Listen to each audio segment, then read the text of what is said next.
Let me ask, I'm Professor Jacobowski. I teach in the English department. I teach our mass media class on journalism, as well as a variety of other literature and writing classes. I'm doing Arthurian stuff next semester. But I did moderate a fake news panel last semester with people like Barry Lewis from the Times Herald Record and Steve Israel. So that was kind of fun. And dealing here, let me ask really quickly, I'm going to try to go because we have another speaker as well. So how many of you trust the media? All right, so here we go. This is good. All right. So the information on climate change and science and other such places, which is often published in the media, sort of gives us an idea here. We don't really trust what we're reading in the media, apparently. No hands went up. So as we're getting our information, it suddenly becomes problematic, in a sense, when we're finding these stories on science, these stories on climate. What do we believe? Jonathan Swift, the great satirist, falsehood flies and truth comes limping after it. Variations on that quote have been made by others like Mark Twain and so on. Comes up quite often because we're not trusting what we see. So the conspiracy theories and other such things, as Chris was mentioning, people are very open to it because we're not believing what we're seeing anyway, but we're also quick to believe things that are, not really supportable, but it sounds exciting. It sounds neat. And, oh, that might verify something that I have. And some of the stuff I'm going to be talking about, Chris has touched slightly on. So, I will move ahead a little bit. I think there's a clicker here. I don't often use clickers, but that's exciting as it comes up.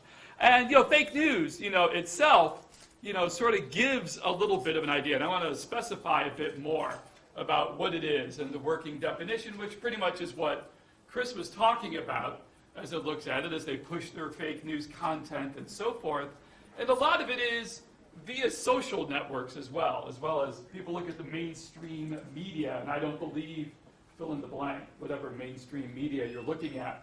But here, a lot of it is, most of this news is consumed. About half the people use social media as a weekly news source, right? Social media, not, newspapers, CNN, Fox, wherever you're looking. They're looking at social media for headlines and information. And of course, the dissemination of news on social media can be suspect a little bit, because there aren't people really editing that or looking at it. They're expecting you to evaluate it. But of course, we see a neat headline, and it becomes very exciting, and it's so easily shared. That's one of the things. The truth comes limping after. False news stories spread across the social media so quickly that we can't keep up. It was what Mark Twain said, a falsehood's halfway around the world before the truth can get its pants on at night. It's like it's already gone. Something paraphrasing in that approach. Sometimes the truth is the first victim online, as it says, which is scary when you think about it. So again, trying to, that works. Nope, that went the wrong way. I got to go this way. There we go. And is this what I'm going to? Yes, okay. Sorry, making my ideas and my things. So yeah, it is a problem as we're looking at it. These are fake news stories from like last year that went around the social media very quickly. Just to give you an idea of some. Pope Francis shocks world, endorses Donald Trump for president. 960,000 engagements, that headline went around. No, the Pope didn't endorse Donald Trump. The Pope doesn't endorse anybody. But apparently it went across. Just read the law. Hillary is disqualified from holding any federal office, around the world. All of these things are very quickly tossed around. Total Facebook engagement for top 20 election stories, fake news, 8.7 million, outstripped by like a million mainstream news, right? This is what we're getting. This is what people are reading and seeing, and so it's like, yikes. So when we're starting to see a bit of fake news, and is this a new phenomenon? Well, no, it goes back to the beginning. Ben Franklin put out fake news stories, to upset people. He sent out this planted story about Native Americans scalping the colonists and so forth as part of an agreement with the British. The British did this. They made an agreement for the Indians to scalp it. They didn't. But, really made people angry, and they didn't quite know. We have a history of it. yellow journalism, the great moon hoax of 1835. Newspapers published, the New York Suns, all about life found on the moon. And this is what it looks like. They have wings and other cool stuff and trees and little huts. And people believed it. They're like, yeah, it's in the paper. It was something that was really fascinating. And of course, you have, the Remember the Maine. They didn't know what blew up the Maine. We know it probably wasn't somebody sabotaging it now, but it didn't matter. Provide the pictures, I'll furnish the war, right? The perhaps apocryphal quote to William Randolph Hearst at the time. And of course, we have others like Stephen Glass, Jason Blair, journalists for prestigious newspapers like the New York Times, who were found out to have plagiarized their stories, made up their stories. They were very famous, and that creates seeds of doubt in the media. And so stuff like that. And there's many more examples if you look up. So that is there. So is it any wonder we're going to social media? My friend posted this. Oh, yes. What's the source? Oh, it's The Onion. Oh, okay, so it must be true. It's like, oh, no, not quite, as you look at it. And as we look at these various examples, the graphs here, the majority are confident in their ability to recognize fake news. I mean, we have 39% and 45% are either very confident or somewhat confident we can recognize it. There's a lot of confidence out there that we're good at this. I'll know fake stuff when I see it. But again, we are finding out more and more that's not exactly true. As Asimov, I'm a science fiction geek, and I teach that class.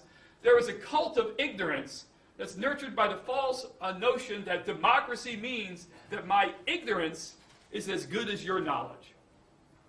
That sort of balance. And this leads to that idea of in the media, because the media seem to be needing to be objective and balanced, right?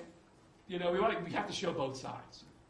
There is that comes up. But in certain scientific stories, it's difficult. They're difficult stories. There's a lot of facts, a lot of data to make it clear to the public. And there is that idea that we have to be balanced. So things like in climate change or dealing with, global warming, depending on who wants to talk about it, how they use it, there's that idea that we need to be balanced in the story. We have to show both sides evenly. And then there is that idea of what is sometimes referred to as a false balance. When you have such a multitude of scientists who are agreeing that global climate change is occurring and it's related to human activity, and there's so many more, that when suddenly you see an article that gives even space to both sides, it makes it look like there's a lot of doubt. There's a lot of this, what they call false balance. And if they don't do it, then they're sort of shown as, you're just showing one side. But again, that becomes an issue. And of course, perpetuating false data or false interpretation or misinterpretation of data becomes much more relevant. So science is we're kind of quick to look at science, and the media will very quickly take these extraordinary claims without any evidence. They'll read a story and say, well, how do I sell it to the paper? And so they'll throw stuff like dandelion root benefits can boost your immune system and cure cancer. This is from a false media site, that spread very quickly. So dandelion root, okay, I'm going to drink more dandelion tea, and so on. But there's no evidence to that. Lead developer of HPV vaccine comes clean, warns parents and young girls it's all a giant deadly scam. Right, so anti-vaccinators, spreading information about this. Asteroid warning, government preps underground bases. I think I saw this movie. And that is there, but it's like, oh my God, there's these sorts of things. Record return of Arctic ice cap as top scientists warn of global cooling. It's happening. It's happening.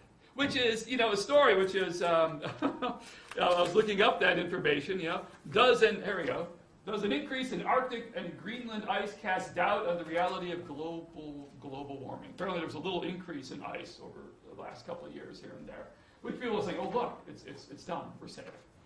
But of course, as you look at the data, you go, well no, this is looking over a course of many years, there are fluctuations of ups and downs, and the general overall is that ice is being lost. So it may have increased over a year for once. Sometimes they may have, it's like, well no, look at the data, look at the story. Just don't take something and suddenly say, hey, all of this is coming across. New York Times had a story or something here about 30,000 scientists have now said that climate change is a hoax. They signed a petition. 30,000 scientists. I hold in my hand, that article, and so on. It's like, but of course, you look at it, you find the data, it's like, well, wait a minute, this was a story published recently about a petition that was signed 25 years ago, that sort of talks about that some of the information is still not complete, so we really can't support it yet. And of the 30,000 scientists, the vast majority are not climatologists, physical scientists. A lot of them are veterinarians, medical doctors, which are good, smart folks, but not climatologists, not planetologists, not the really solid ones. Like, no. But they see that, they run with it, and suddenly it all becomes this sort of thing. So, fake news sites, there are a lot of them that are out there, that are seen. Some of them look very responsible. WashingtonPost.com.co. Oh, wait, that .co part changes things a little bit. But it adds a legitimacy if you find stuff onto it. You have Drudge Report and other such things. But there are some things like dealing with science specifically, like the Food Babe, which is kind of an interesting site. But a lot of people go to it for a lot of false information on nutrition and diet and foods that don't quite work. Natural News, Answers in Genesis, which is pulling a lot of biblical information that deals with the young earth theories and how that all works, and that's there. What else was there? Oh, the things like, InfoWars. The Alex Jones is, conspiracy theorist. He's the lead conspiracy theorist out there. Throws out there, this is where a lot of people sometimes will get their info and send it out. And you're like, okay, this is all rather interesting. And I think I could hop on these. And we have various websites that are dealing specifically with climate change. And some of them deal with climate denial, very much, although they say they're not. I think the biggest one is What's Up With That? And I hope this links in, because I was trying to make my links. Will this work for me? The What's Up With That, look, it's popping up, good, says in the very headline of the top. It's not on the screen. No, it's not there yet. I know it's sort of popping, is it not? Okay, what can I do? I have to minimize. Can you see it? It's starting to come up, but there it is. Yeah, but it's not here. So he can get it. Okay. It says it's the world's most viewed site on global warming and climate change. And it's a very fancy, sharp-looking site, as we take a look at it. Coming. And as it comes. I tried to do a screenshot, but it didn't quite work. And it says right there, world's most viewed site on global warming and climate change, which sounds very legitimate, very like, oh wow, this is going to be very cool for us. And when you think about it, it's like, well, it could be. And then we start looking at the various headlines. And a lot of them are very interesting. Study urges global change researchers to embrace variability. New map of Antarctic geothermal heat suggests Steg and Mann 2004 to measuring global warming. They're taking all these alternative information and sites. Pretty much all of these are very much going against the idea that there is climate change going. Even though it says, it's all about climate change, it really gives not much more. Okay. New York Times article conclusively proves that climate change crisis, quote marks, is 100% political, and so on. So it throws sources that it says, but it misreads them if you look at it closely, and I don't have a lot of time to go over all of them. But the sites do that, and you're like, yikes, okay, there is that which is there. And I think I could probably come back up here. Yeah, okay. These others, Climate Debate Daily and Science and Public Policy. The Science and Public Policy site looks really sharp, and all the articles talk about the wonderful things that global warming is doing. There are more trees growing in cities because of global warming. The crops, wheat loves it. Wheat loves more carbon dioxide and carbon emissions, and it goes on and on about how great it is. So it's kind of like not denying it, but saying it's great.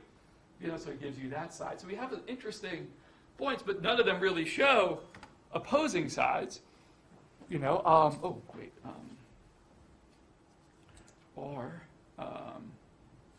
Here, I think. Yeah, let me see. I'm going to try to pull this one up. Will this one come up? This one, Climate Debate Daily, is kind of good, but this is part of what I'm referring to as the false balance. as it comes up. Because here it gives us both sides, calls to action, dissenting voices. But if you look very neatly, they're even. It's 50-50. You go all the way down, all these links and so on. It's very good, it's being up, but it's clearly it's very heavily debated. We don't know. And so which side do you believe? You have to look up the information, make your own decisions. But as it shows, this is what the media does. We're going to show both sides evenly. You make up your mind. But is that right or is that true? That's an interesting debate, to consider. Now I'm going to try to wrap up quickly here. As there are, so there's the denial site. Now we talked a little bit before about spotting fake news and other such things, and there is stuff out there for it, and there is, and it keeps coming out. For instance, the information that came out about the big freeze and global cooling, pulling up a cover story from Time from 1977, when there was a cold snap, it was a cold winter, so there was ideas, and again, the idea of weather versus climate becomes a concept that's difficult for people to grasp, but there is a big difference, within it. And the idea is that Chris went, I won't go through a lot of this. This is it a joke? Check your biases, supporting sources, a lot of stuff that Chris is saying and checking a lot of these things. But I know we want to hear Andy. I guess we have like a little bit of time. But this is what is out there.